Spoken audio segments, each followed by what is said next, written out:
दिखाई दे रहा है। दूसरी तरफ चीन ये कहता है कि उसकी तहवील में कोई भारतीय नहीं और साथ ही साथ चीन की जानिब से ये भी कहा गया है कि पूरी वादी गुलवान हमारी है। लिहाजा आने वाले दिनों में क्या भारत चीन से जंग का मुतहम्मिल हो सकता है? जनरल साहब आपकी तरफ आऊंगी, सवाल के साथ बताइएगा, अभी तक कोई ठोस कोई मौसर जवाब नहीं आया भारत की तरफ से।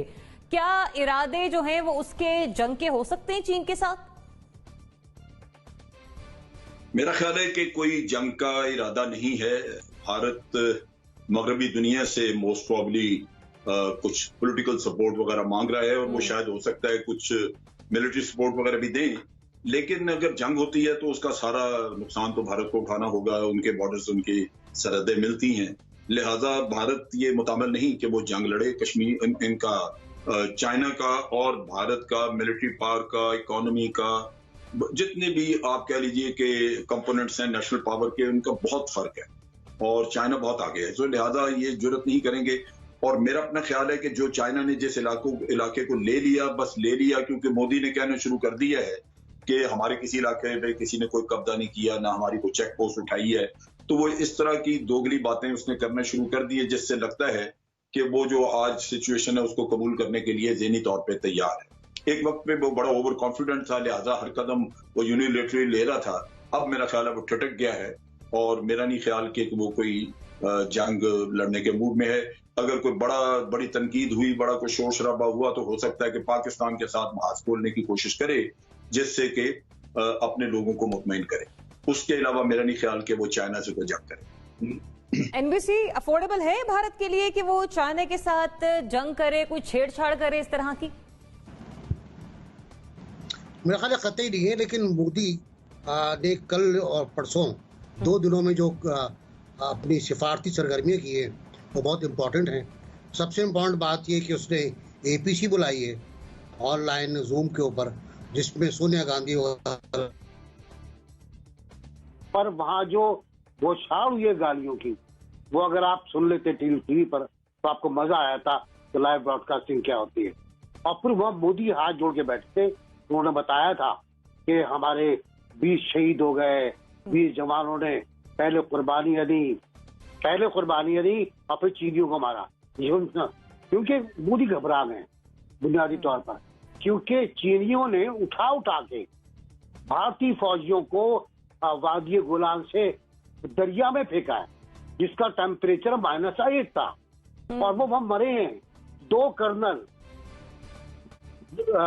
एक कर्नल मारा गया, 2 कर्नल कैदी हुए, 3 मेजर कैदी हुए, 250 फौजी कैदी हुए, 132 लोग फौजी मरे बकौल एक ऐनी शाहिद के, जाकिर नाम है उसका। तो ये तो सूरत हाल वो है। अच्छा, जिस जगह भी वाक़या हुआ है, जनरल साहब जानते होंगे, उस जगह का नाम है दौलत बेग। दौलत बेग में हिंदुस्तान की एक बटालियन फोर्स मौजूद थी, उसको उसने रीइंफोर्स करना चाहा ब्रिगेड की स्ट्रेंथ के साथ। वहां जाके चीन ने कहा ये नहीं होगा, और चीन ने दौलत बेग के चारों तरफ, जो इलाके का नाम, मेरा नाम नहीं, इलाके का नाम है दौलत बेग, उसके चारों तरफ सड़कें बना दी अपनी। और जब सड़कें बना दी तो दौलत बेग का इलाका महसूर हो गया, पूरा झगड़ा वहां शुरू हुआ। अब 135 किलोमीटर का इलाका चीन के पास है और चीन कहता है वो तो हमारा इलाका है। अब मोदी भी सही कहता है कि हाँ ठीक है, चीन ने हमारे इलाके में कब्जा नहीं किया, क्योंकि वो इलाका मुतनाज़ है। वो इलाका चीन और पाकिस्तान और हिंदुस्तान के दरमियान मुतनाज़ है। पाकिस्तान ऊपर देख रहा है, जनरल साहब जानते हैं, पाकिस्तान ऊपर बैठा हुआ फोर्स ही कर रहा है, और यहाँ पाकिस्तान की जो सेक्रेसिटी है, जो स्ट्रेटजी है, वो बहुत काउंट होगी। मैं मखदूम शाह महमूद के बयान से कतई मुतमईन नहीं हूँ, वहाँ ऐसी बातें कर रहे हैं, बहुत सोचना पड़ेगा और चीन का साथ देना पड़ेगा, 662 की तरह नहीं करना पड़ेगा। देखिए साहब, अभी तो गोलियों की बौछार नहीं हुई, किसी बम का इस्तेमाल नहीं हुआ, लातों घूंसों मुक्कों से ही भारतीय फौजी मार गिराए चीन ने। आप समझते हैं कि भारत चीन से जंग कर सकता है, अफोर्ड कर सकता है वो ऐसा कुछ करना? असल में मोदी साहब जो है ना, वो बड़ी फिल्में देखते रहे, सनी देओल की और अक्षय कुमार वगैरह की, और उन्होंने समझा कि बस हमारी फौज तो ऐसी है कि दुनिया के ऊपर कब्जा कर लेगी। लेकिन जब उन्होंने पाकिस्तान में बालाकोट पे रात को उन्होंने चोरों की तरह घुस के ले गए, और दूसरे दिन जब हम पाक फौज ने उनको जवाबी कार्रवाई दी और अभिनंदन को नीचे गिराया तो उनको थोड़ा सा जो है ना उनके 14 तबक रोशन हो गए।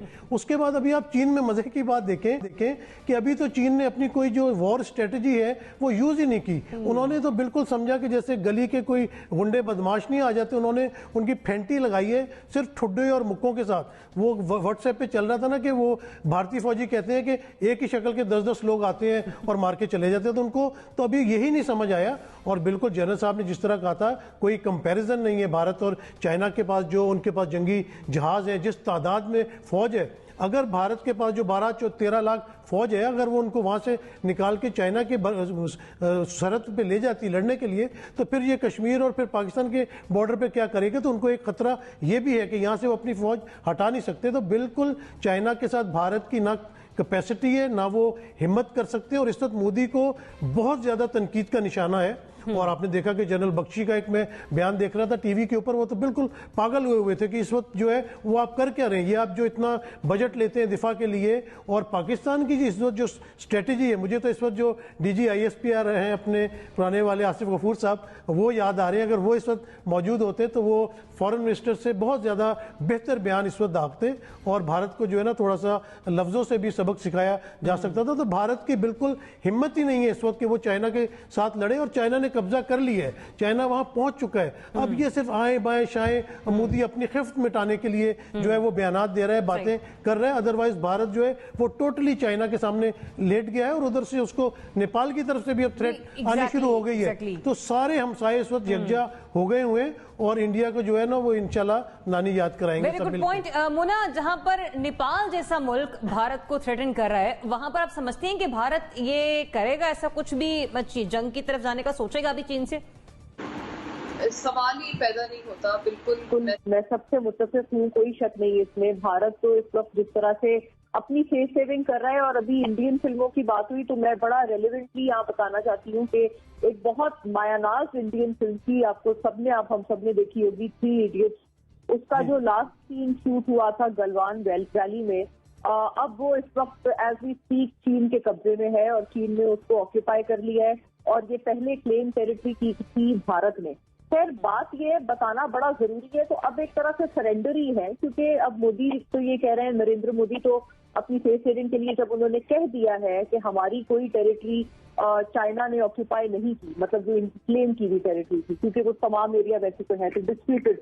तो ये कि जब वो ये बात ऑलरेडी कर रहे हैं कि कोई टेरिटरी ऑक्यूपाई नहीं की, तो इसका मतलब वो तस्लीम कर चुके हैं कि जितनी टेरिटरी अभी ऑक्यूपाई हो गई है वो उसके ऊपर कवर अप अपना एक ऑपरेशन चलाएंगे और दिखाना ये चाह रहे हैं कि जैसे हुआ ही कुछ नहीं है। तो क्या कहना चाहिए, वो जो ऑस्ट्रिच की तरह वो जमीन में मुंह दे देना ताकि कुछ नजर ना आए और कबूतर की तरह आंखें बंद कर लेना सच्चाई से, वो एक इस किस्म की हिकमत अमली अपनाना चाह रहे हैं as far as China is concern. तो यानी कि वो सरेंडर ही कर चुके हैं। और एक मरतबा फिर एक बड़ी अजीब सी स्टूपिड किस्म की उनकी मीडिया पर डिबेट एक ये भी चल रही है कि अच्छा चले हमारे लोग मरे हैं लेकिन चीन में भी मरे हैं, तो फिर वो चीन एडमिट नहीं कर रहा, जबकि उनके पास हमेशा की तरह जो उनके इस किस्म की झूठ, जो उन्होंने पिछले साल हमारे साथ भी उन्होंने किस किस्म की झूठ बोले थे, 150 बिल्कुल एक वीडियो भी वायरल हुई है और जिस पे वो कह रहे हैं कि दहशतगर्द असलहा लेकर भाग रहे हैं, उस पर भी काफी अजीमत का सामना है भारत को। बिल्कुल बिल्कुल। तो बस बात यह है कि इस किस्म का कोई मिस एडवेंचर वो पाकिस्तान में जरूर कर सकते हैं, जिसका खदशा फॉरेन मिनिस्टर ने भी बयान किया है। और मैं अग्री करूंगी नसीम साहब की उस बात से कि हमारी तरफ से जो नैरेटिव जा रहा है वो उनका काउंटर नैरेटिव नहीं बन पा रहा है। हमें थोड़ा जोर से जवाब देना चाहिए। वो मुसलसल पाकिस्तान को आके दिखा रहे हैं अपनी इस बेशर्मी को और अपनी इस एम्बेरसमेंट को अपने अवाम की आंखों में थोड़ा सा छुपाने के लिए या कवर अप करने के लिए। अगला जो वो पाकिस्तान की तरफ जो मैली आंख उठाएंगे, अभी से हमें चाहिए हमको जवाब दें। हमारी तरफ से उस तरह का मौसर जवाब नहीं जा रहा है। मुजम्मिल साहब, मैंने कल से भारत का मीडिया भी फॉलो किया है। भारत में मुख्तलिफ सहाफ़ियों से मेरी बात भी हुई है और मैंने उनसे पब्लिक ओपिनियन की पल्स भी लेने की कोशिश की है। मोदी बंद गली में जाते जा रहे हैं। मोदी के पास आहिस्ता आहिस्ता इंडिया में जो पब्लिक ओपिनियन बन रहा है वो ये है कि चाइना ने उनके इलाके को कब्ज़ा कर लिया है, उनसे इलाका ले लिया है। मोदी की बात कोई नहीं मान रहा। लिहाजा इन दी एंड जो मोदी ने 56 इंच की अपनी छाती का माचू इमेज बनाया हुआ था, उनके पास जंग के अलावा कोई ऑप्शन नहीं रह जाएगा। लोग कह रहे हैं कि मोदी डोमेस्टिकली वहाँ पॉलिटिक्स में इतने कॉर्नर हो रहे हैं और इतने अनपॉपुलर हो रहे हैं कि उनके पास अब चीन के साथ जंग और कोई इलाका वापस लेने के अलावा कोई ऑप्शन नहीं है। वरना मोदी का सरेंडर और मोदी की पॉपुलैरिटी बिल्कुल ज़ीरो हो रही है और वो दिन ब दिन वहाँ पे गैर मकबूल हो रहे हैं चाइना। अब ये ऑप्शन भी इंडिया में नहीं रहा कि जी वो पाकिस्तान के साथ कुछ करके तो अपनी इज्जत बहाल कर लें। ये ओपिनियन वहाँ पर अब बन रहा है कि जी मामला चाइना के साथ है, पाकिस्तान के साथ तो नहीं है। इसीलिए ना नेपाल ना पाकिस्तान कहीं से भी कुछ नहीं होगा। मोदी को चाइना के साथ हल्की फुल्की जंग करनी पड़ेगी अपनी लोकल पॉलिटिक्स के लिए। कुछ ना कुछ फेस सेविंग होने चाहिए। उस जंग में वो 62 की तरह फिर हार जाए। हमें पता है पहले भी 62 में भारत और चाइना की जंग हो चुकी है। 75 से उनके दरमियान एक सीज फायर है जिसके तहत उनके बॉर्डर्स पे आज तक गोली नहीं चली और इतनी टेंशन के बावजूद आज भी वहां पे फायर नहीं हुआ।